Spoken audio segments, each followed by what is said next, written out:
आप लोगों को एक कहानी सुनाने जा रहा हूँ जो कि मेरे द्वारा लिखी गई है, जिसका शीर्षक है घमंडी राजा। जो कि इस तरह है।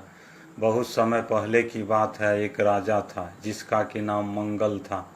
वो बहुत बड़ा घमंडी था। वो अपने को बलशाली साबित करने के लिए रोज अपना दरबार बुलाया करता।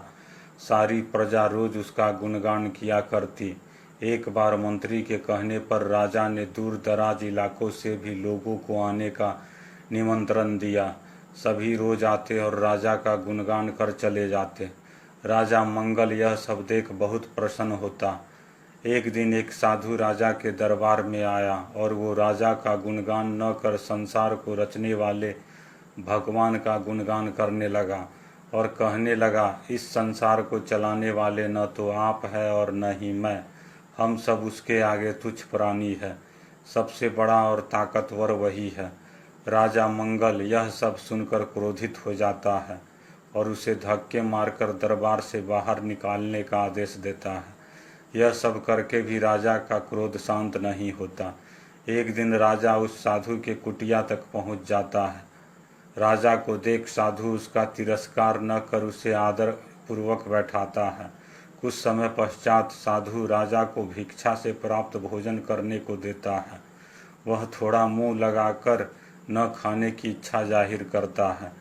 यह सब देख साधु राजा से कहता है, जब न ही खाना था तो इसे झूठन तो नहीं करना चाहिए। इस भोजन से किसी और का तो पेट भर सकता था। फिर साधु कहता है, ये अन्न भोजन देने वाले न तो आप है और न हम। ये सब संसार के रचने वाले की कृपा से प्राप्त होता है। बस हम सबको उसका आदर करना चाहिए। यह सब देख और सुन के राजा और क्रोधित हो जाता है और घर को लौट आता है। अगले दिन राजा मंगल फिर उस साधु के कुटिया तक पहुंच जाता है। उस वक्त साधु एक पेड़ के नीचे ध्यानमग्न होकर तप कर रहा था। यह देख राजा को एक शरारत सूझी। उसने उस मधुमक्खी के छत्ते पर प्रहार किया जिस पेड़ के नीचे साधु बैठा था। छत्ते पर प्रहार करते ही छत्ता राजा के सिर पर जा गिरा। तब सारे मधुमक्खी उस राजा के पीछे दौड़ पड़ती है। राजा भागता इधर उधर होता रहता। कभी वो दायां होता, कभी वो बायां होता, कभी वो पेड़ के पीछे छुपता कि इतने में साधु की ध्यान मगनता टूट जाती है।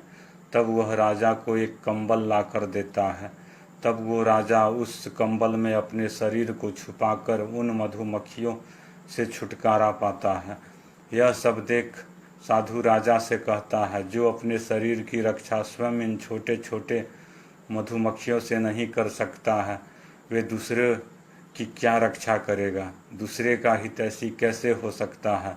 यह सब सुन राजा बहुत लज्जित होता है।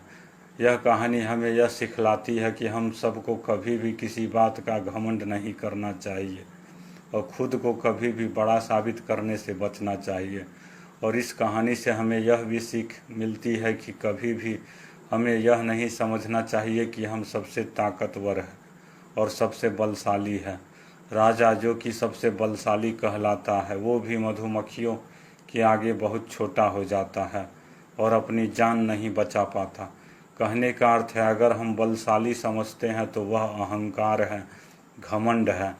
हर आदमी को इससे बचना चाहिए।